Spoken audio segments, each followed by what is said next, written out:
ہندوستان کے شہر دلی میں ایک طائف گزری ہے جسے لوگ دیوی کے نام سے جانتے تھے۔ اسے نام یوں نہیں دیا گیا تھا بلکہ واقعی وہ تمام طائفوں میں دیوی کا رتبہ رکھتی تھی۔ نہ صرف دلی بلکہ ہندوستان بھر کے تمام شرفا اس کے گاہک تھے۔ اسے صرف اس وجہ سے ایک مرد مومن نے قتل کر دیا تھا کیونکہ وہ جو کچھ بھی کماتی تھی اس میں سے زکوٰۃ ادا کرنے کے ساتھ ساتھ صدقہ خیرات بھی ضرور کرتی تھی۔ اسے مذہب اسلام کی توہین کرنے کے جرم میں قتل کر دیا گیا تھا، لیکن جب وہ قتل ہوئی تو اس کے چند ماہ بعد دو مساجد کی ائمہ کے خاندان والوں نے خودکشی کر لیے اور ایک امام مسجد ڈکیتی کرتے ہوئے پکڑا گیا۔ جو امام مسجد پکڑا گیا تھا اس نے دیوی کی کہانی سناتے ہوئے بتایا تھا کہ دیوی در حقیقت ایک مسلمان خاتون تھی۔ اس کے والد صاحب بھی امام مسجد تھے۔ والد صاحب کی تنخواہ انتہائی قلیل تھی، گھر کا گزر بسر بھی مشکل سے ممکن تھا۔ اس کے اوپر سے امتحان یہ آ پڑا کہ اس کی والدہ بیمار ہو گئیں۔ دیوی کے والد صاحب اپنی بیوی کا علاج کروانے کے لیے اسے لے کر شہر شہر گھومنے لگے۔ چھوٹے موٹے حکیموں کی سمجھ میں آنے والا مرض نہیں تھا اور بڑے حکیموں کی فیس ادا کرنے کے لیے امام صاحب کے پاس پیسے نہیں تھے۔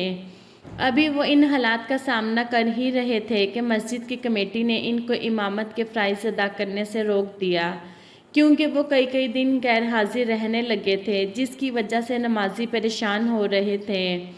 کیونکہ سارے نمازی ایک طرف تھے اس لیے اہل محلہ نے بھی نمازیوں کو حق پر سمجھا اور ہماری بنا کوئی دلیل سنے دیوی کے والد صاحب سے مسجد کی امامت چھڑا لی گئی اور مسجد کے سامنے حجرے سے ہمیں نکال دیا گیا۔ کئی دنوں اور راتیں ہم لوگوں نے سڑک پر گزاری، پھر میرے والد صاحب ہمیں لے کر دہلی آ گئے۔ دہلی میں میرے والد صاحب میری ماں کے علاج کے لیے در در بھٹکتے رہے اور میں دن بھر بھیک مانگتی رہی۔ مجھے بھیک کے نام پر جو رقم ملتی تھی اس سے ہم لوگ روٹی تو کھا سکتے تھے، لیکن میری ماں کا علاج ممکن نہ تھا۔ میں ایک مسلمان بزنس مین کے پاس کچھ مانگنے کے لیے گئی۔ اس شخص کے مصالحوں کا کاروبار تھا، انتہائی حسن پرست اور ہوس پرست آدمی تھا، بد کردار اور بد لحاظ بھی تھا۔ جب ہم لوگ دلی آئے تھے اور میں نے بھیک مانگنا شروع کی تھی تب میرے والد صاحب نے مجھے کسی ہندو، مسلمان، سکھ، عیسائی سے بھیک مانگنے سے منع نہیں کیا تھا سوائے اس بزنس مین کے۔ ایک رات جب دیوی کی ماں سخت تکلیف میں تھی اور ساری رات ایڑیاں رگڑتی رہیں یہاں تک کہ صبح کاذب کے وقت اس کی جان نکل گئی۔ دیوی اور اس کے والد صاحب کو کفن دفن کے لیے پیسوں کی سخت ضرورت پڑ گئی، یہاں تک کہ مجبور ہو کر دیوی اس مسلمان بزنس مین کی چوکھٹ پر جا پہنچی اور اس کو خود پر گزری آزمائش کی داستان سنائی۔ سنانے کے بعد اس نے مالی مدد کی التجا کی۔ توقع کے مطابق کاروباری شخص نے مدد کے بدلے اس سے جسم کا مطالبہ کر دیا۔ دیوی نے اس کو قانون اور حالات اور وقفات عمل سے ڈرانے کی کوشش کی، مگر اس کو حاکم کی خاص پشت پناہی حاصل تھی۔ اس نے کسی بھی بات کو خاطر میں نہ لاتے ہوئے دیوی کا جسم حاصل کیے بغیر مالی معاونت کرنے سے انکار کر دیا۔ دوسری طرف دیوی کی ماں کو مرے پہروں گزر چکے تھے اور اس کا باپ دیوی کے واپس آنے کا منتظر بیٹھا تھا۔ ماں کی لاش سڑک پر پڑی باسی ہو رہی تھی۔ جب دیوی کو اور کوئی صورت نظر نہ آئی تو اس نے اپنا جسم اس کاروباری شخص کے حوالے کر دیا تو دیوی کو اس کی ضرورت کی رقم دے دی گئی اور ساتھ ہی اس کو پابند کیا جب بھی اس کو دیوی کی ضرورت ہوگی دیوی اس کے در پر حاضر ہو کر اس کے ہر حکم کو بجا لانے کی پابند ہوگی۔ اس وقت دیوی دنیا کی مجبور ترین لڑکی تھی۔ اس کے پاس اس کاروباری شخص کی بات ماننے کے علاوہ کوئی چارہ بھی نہ تھا۔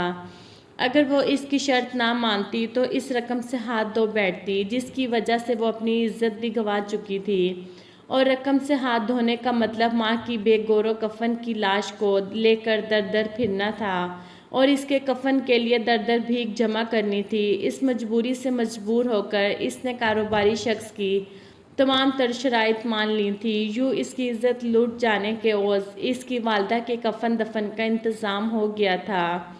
شریک حیات کی رخصت ہو جانے کے بعد دیوی کا والد بالکل لاکمزور لاغر ہو گیا تھا، اس کے جسم میں ریشہ آ چکا تھا۔ چند دنوں میں یہ حالت ہو گئی تھی کہ وہ نہ تو اپنے ہاتھوں سے کھانا کھانے کے قابل رہا اور نہ ہی پینے کے قابل۔ اب باپ کو اس حالت میں لے کر سڑک پر بیٹھنا دیوی کے لیے کسی بھی صورت میں ممکن نہ تھا۔ مجبوراً وہ ایک بار پھر اس کی دہلیز پر جا پہنچی جہاں سے پہلے اپنی عزت گنوا چکی تھی۔ اس شخص کی وجہ سے اس کی ماں کو قبر نصیب ہوئی تھی اور اسی وجہ سے آج اسے اور اس کے والد کو پناہ مل گئی تھی، مگر اس پناہ کی قیمت اس نے اپنی موت تک چکائی تھی۔ دیوی کا باپ جتنا عرصہ بھی زندہ رہا بستر پر پڑا رہا، دیوی اپنی عزت بیچ کر اسے بستر پر کھلاتی رہی۔ باپ کے موت کے بعد دیوی نے اس کاروباری شخص سے پیچھا چھڑا لیا اور ایک کوٹھے پر جا کر بیٹھ گئی۔ اس کے حسن کی وجہ سے تمام طائفوں نے اسے حسن کی دیوی مان لیا، اور یہ نام دیوی کو اس وجہ سے بھی پسند آ گیا کہ اس نام کی آڑ میں وہ اپنا مذہب چھپا سکتی تھی۔ یوں دیوی کوٹھے کی زینت بن کر کمانے لگی اور اس رزق سے صدقہ اور خیرات بھی کرنے لگی، زکوٰۃ بھی ادا کرنے لگی۔ لوگوں نے دیوی کے عمل کو مذہب کی توہین سمجھا، یہاں تک کہ اس کے قتل کا فتویٰ جاری کر دیا گیا اور پھر ایک مرد مجاہد نے اس کو قتل کر دیا۔ جب قاتل کو گرفتار کیا گیا تو اس نے قتل کی وجہ فتوے کو قرار دے دیا، مگر جب اس کی جان بخشی کر دی گئی تو اس نے دیوی کو قتل کرنے کی وجہ کچھ یوں بیان کی کہ اس نے پہلے دیوی پر اپنی ہوس مٹائی، جب اپنا مطلب پورا ہوا تو دیوی نے اسے پیسوں کا تقاضا کیا، پیسوں کی بجائے اس نے دیوی کی جان لے لی۔ دیوی کو اٹھا کر جب طب خانہ لے جایا گیا تو وہاں جا کر دیوی نے آخری الفاظ کچھ یوں ادا کیے: بے شک کفر و شرک کرنے والے جہنمی ہیں، لیکن میرا جسم نوچنے والا پہلا شخص بھی مسلمان تھا اور آخری شخص بھی مسلمان تھا، مجھے مار کر وہ کسی جنت کا مستحق نہیں ٹھہرا۔ اس بات کا اندازہ اس سے روز محشر ہو جائے گا کہ مجھ جیسے گنہگار کو مار کر وہ خود کتنا گنہگار ہو گیا ہے۔ اس کے بعد دیوی نے کلمہ شہادت پڑھا اور جان رب کے سپرد کر دی۔ اس کی موت کے چند ماہ کے اندر اندر جن دو ائمہ اور ان کے خاندانوں نے خودکشی کی ہے، آپ جا کر تصدیق کر سکتے ہیں۔ ان کا گھرانہ دیوی کی دی گئی خیرات اور رقم سے چلتا تھا، دیوی ہی کی وجہ سے لوگوں میں ان کا سفید پوشی کا بھرم قائم تھا۔